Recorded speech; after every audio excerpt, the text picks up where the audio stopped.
Brad Williams, XL Prime, rounding. Here we're going to look at round up measurements to C5 digits. What does that mean? Here's C5. We're going to round this to the fourth. It's a positive number. Remember, positive, we're focusing on the decimal. If it's negative, we're focusing on the integer part. Last time we started at 0 and worked down to 4. Here, we're going to 4. So 9144 should be a match. Shouldn't change because we're 4 decimals out, 4 decimals out. Here we have 4 decimals, but we want to only round up to 3.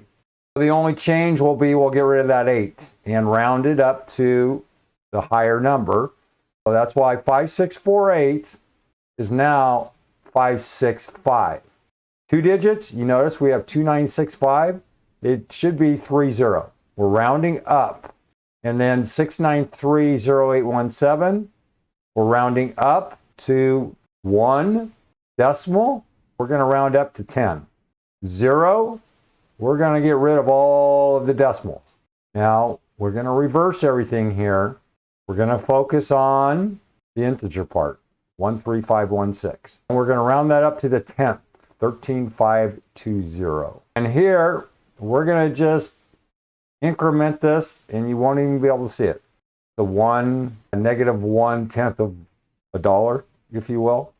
We would be messing around with a dollar.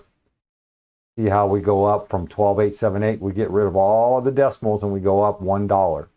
This would be a dollar. This would be 10.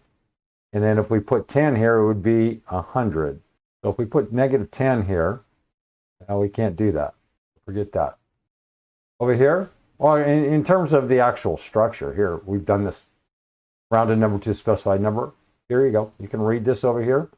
Otherwise, rounding up measurements to C5 digits. Brad Williams, XL Prime.